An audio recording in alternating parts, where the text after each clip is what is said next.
Hi, everyone, again. So, ages ago, when I studied semiotics here in Tartu, actually, I thought that I would never do a corporate career. Because I thought that I would be the one who is analyzing all the stories that other people created. But life had other plans. Fast forward some years, and I had a discussion with my friend. We were just chatting. And all of a sudden, he was like, you know what, Tiina-Mall, you should actually work in Tele2. I was like, work where? And he said, Tele2, the big telecommunication company in Estonia. I was like, cool story, bro, but why? And he said, because of the people. They are as crazy and as energetic as you are. You should go there. I wasn't still convinced, so I asked, how do you know? And he said, because I used to work there. And what do we do with the information our friends tell us? We believe them. So, went to the interview, and 4 years ago, I joined Tele2. And back then, I knew that we are going to have the coolest challenge ahead of us to make everyone know that the people in Tele2 are awesome and we have a vibrant work culture. During that journey, we found out that there are multiple ways how to fuck up your employer brand. I'm going to share my top 6 today with you guys. Some were close cuts, but some was quite deep. So, let's start with the first fuck up, and it is treat your employer brand as a marketing campaign.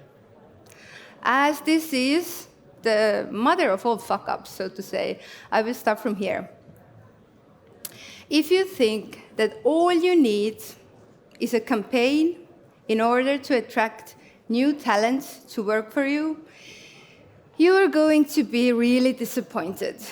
Because when the new people arrive and they meet the reality, and it is something totally different that they were expecting, they will be disappointed.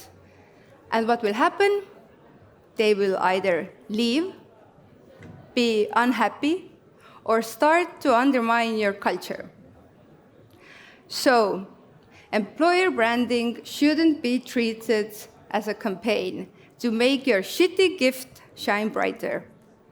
It is so much more. And first of all, always, and I think everyone knows, stay realistic and be who you are. And rather turn your attention inside of your organization and see what actually needs to be done in order to upgrade your gift. So that's why employer branding is a marathon, not a sprint. Second one, do what Google does. Don't get me wrong, there's nothing wrong with copy with price, but not when it comes to your story. 70% of the information we as people have comes from the stories, not from the data or facts. And your story is actually your way to say to people why they should actually like you. It's your opportunity. So I will illustrate this point with one of our fuck-ups. What did we do when we really decided about 3-something years ago that we are gonna kickstart our employer brand project, like really kickstart? We turned our heads outside of our organization to the agencies with a question. I think I even wrote into the brief something like, if Swedbank's employees are shoes, they were shoes, maybe they still are, then who should we be? And then we waited. And we got some really cool ideas. Who should we be? Creative people, obviously, creative ideas. The only problem was these ideas weren't us. So we took some steps back, looked inside to see if there is something that already works. And luckily for us, there was. So we lost some time, but we understood that let's use something that already works. And these were actually our trainee programs called Rebels with a Cause. And our people already were engaged with them. They understood the message. And guess what? Hopefully. Okay, yeah, they do. They like it. So we searched no more. We put it into action. And the result is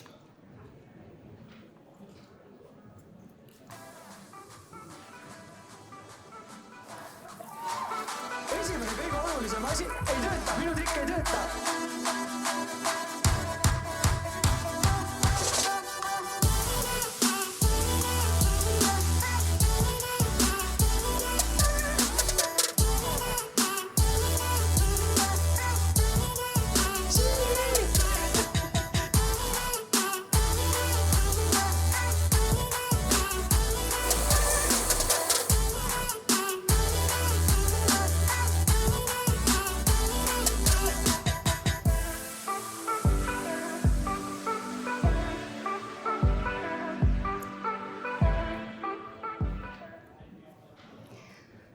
So as a conclusion, my message is, look for your authentic story and just be you. Bolt is super cool, Apple is super cool, Google is cool, but guess what? Only you can be you. So moving on to the third one, I think this is one of my favorites. Make your brand the hero. We have all, at least most of us, been in love with our product or our brand. But this love can sometimes blind us. And in the case of employer branding, it can become a double-edged sword.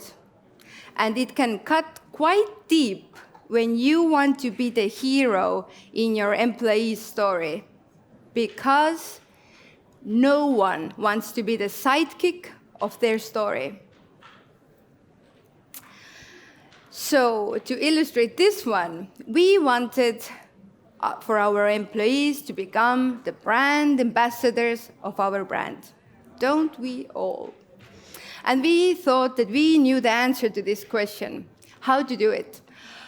We thought the answer is to create really cool, value-adding, awesome-looking content for our different social media channels. So we did. We created a strategy, used agency to upgrade our quality of the posts, of course, used our own people. Everything, well, went like we planned, except for one thing, the results. There were none. Because it looked well, but no one really engaged with it, with our posts. And I don't mean like the empty likes and shares. No one wants these.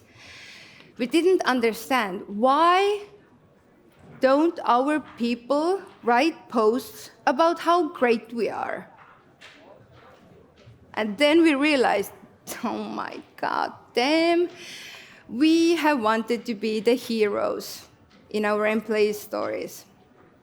So we understood that we need to sort of start from the beginning, change the narrative.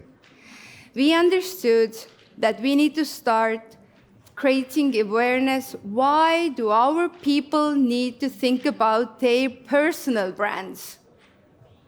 So we educated our entire organization on this topic, but still, luckily, we were like pretty sure this ain't gonna cover it.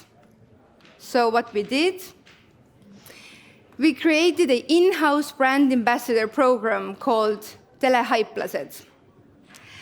It's, well, basically, we are giving the tools for our people to truly take advantage of Tele2 in order to shine in their own stories. So After this program was kicked off, what happened? And it's a year-long program, not just like, boom, done, woohoo. No.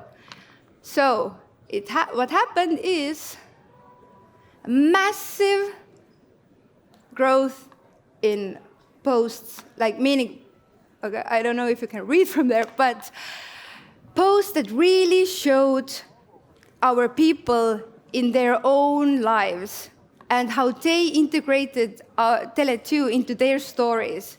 So people were engaging, they were posting, and it was a success. And when do you know that something is successful? It's when someone comes from outside of your organization and asks a question like, oh my God, but guys, aren't you afraid that your employees are gonna leave?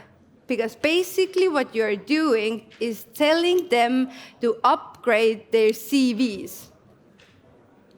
So I was like, okay. My answer was really simple, because we all know that the reason employees change their employers is usually because of bad managers, bad culture, and so on. So I answered, if you're afraid that your employee is going to leave because they fixed their LinkedIn profile, then maybe they should leave. And it's not because of their LinkedIn profile.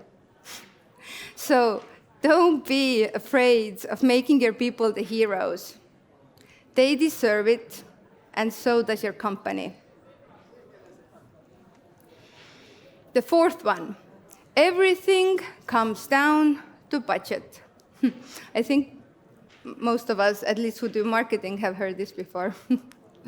But trust me, we have also been here. Our employer brand sat for years with its budget also somewhere in between HR and marketing. And what did we do? Well, nothing. It just sat there. We lost a lot and a lot of time. So finally, when we understood that we need to collaborate, we still didn't know exactly where to start. So we turned to an employer branding agency, and we said we need a strategy, an action plan, and also help in order to execute it. Sounds pretty good. And then we received the invoice, and we were like, oh my God. Maybe employer branding isn't meant for us, at least not for this year. But of course, we didn't stand there, put ourselves again onto the standby mode.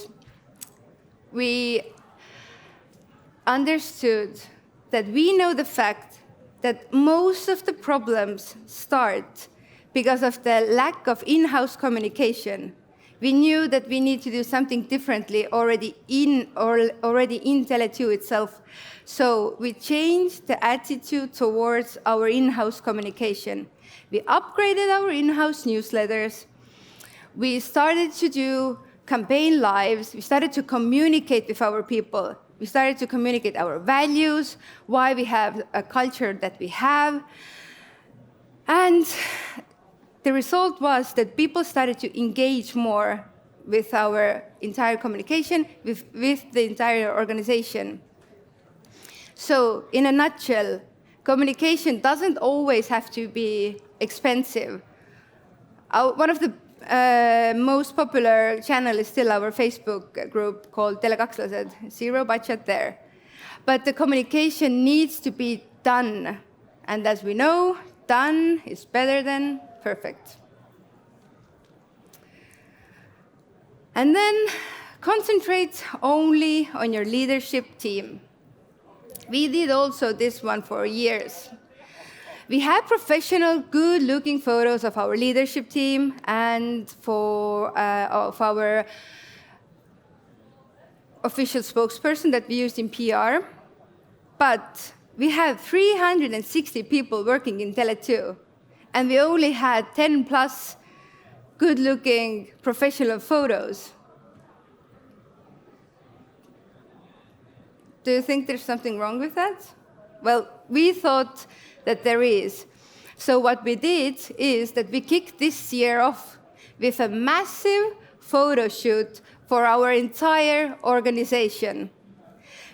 And all it took was Excel sheet, one photographer, and 2 days of shooting.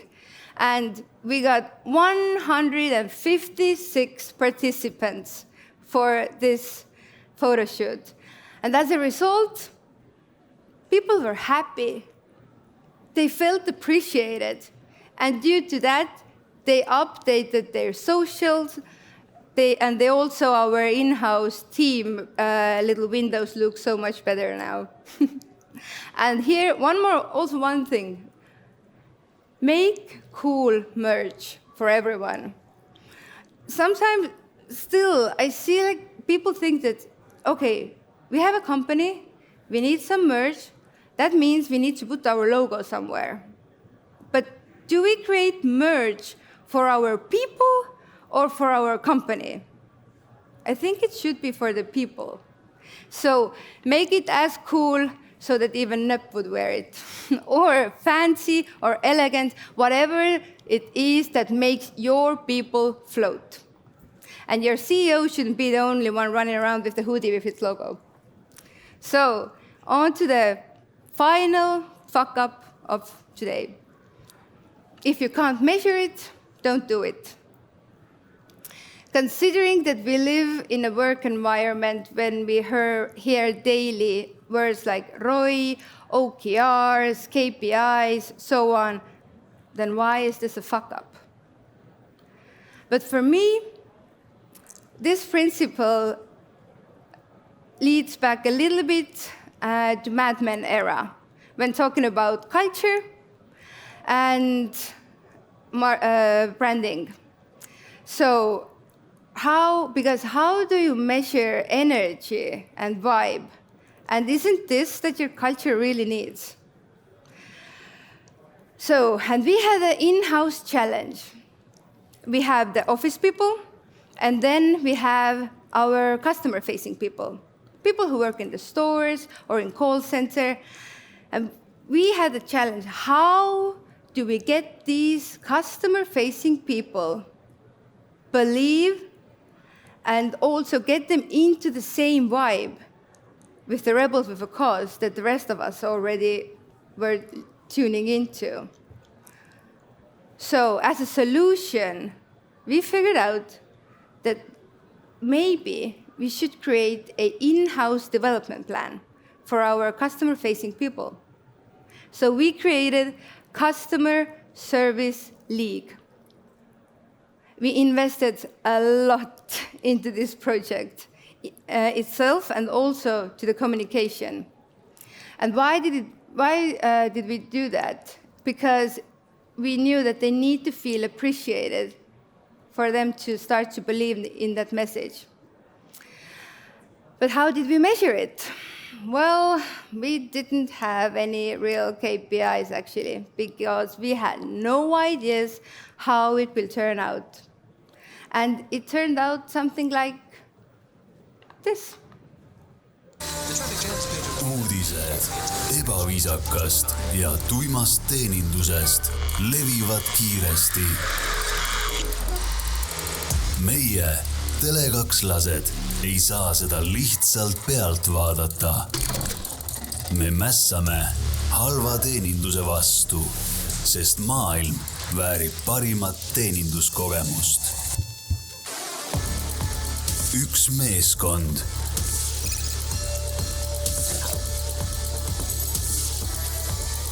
Üks eesmärk.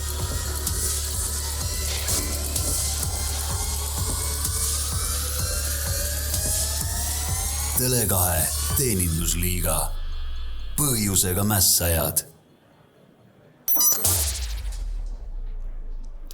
So this project exceeded all of our expectations, and it was the project of the year, and it's the best in-house growth project we have had so far. There were 17 participants, and 7 of these people lead their own teams with rebels with a cause right now.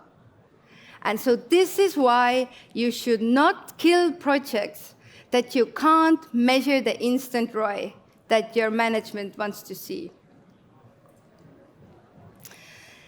So, as a conclusion, how not to fuck up is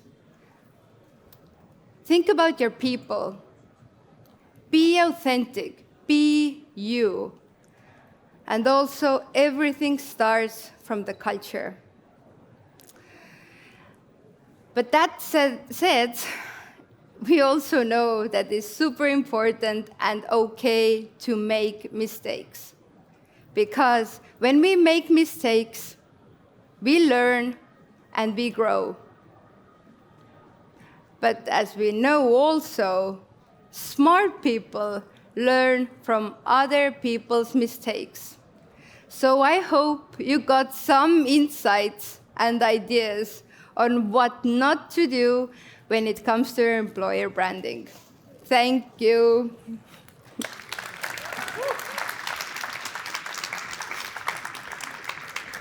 Thank you very much. I'll jump to this side this time. So it's different. But we have some questions in, or actually one question in, but if you want to get your questions in, then that QR code there leads to the place where you can get questions in. Someone asked, why do you make people tattoo themselves as part of your brand image or image? You mean these? We've done, I think there are 3 ways we have done that. One, it all began with our CEO, Chris Robbins, when he came to us and we did summer trainee and leadership trainee programs. He was like, okay, when they are crazy people and when they want, you know what we shall do? Let's make them tattoos if they want it when they finish the program. And we're like, that's so cool for us. It's not something you have to do. Okay. Then the second part, our agency gave us for a gift for all of our employees to have a tattoo when we turned 25. And now we did it in the trainee message. Conventions. Yes. Yeah. Because it describes our vibe. Okay. Cool, thank you. So where can I find Tele2 branded socks, cups, pens, or T-shirts on this event? In our box. Come to see us. Okay, and actually one of my, no more questions here, but my question would be, you talked at the end as well, learning about others' mistakes. Yeah. But what about, do you think that these sorts of innovations and thinking outside the box and trying to do, is it even possible to come to these solutions without sort of running against the wall or having a problem you need to solve and just preemptively going into the sort of correct ways and doing it? Well, I think you don't always need to have a certain problem. You can just sometimes do something extra as well. Everything doesn't always need to be fucked up in order to be upgraded. So I think there are also possibilities to just improve.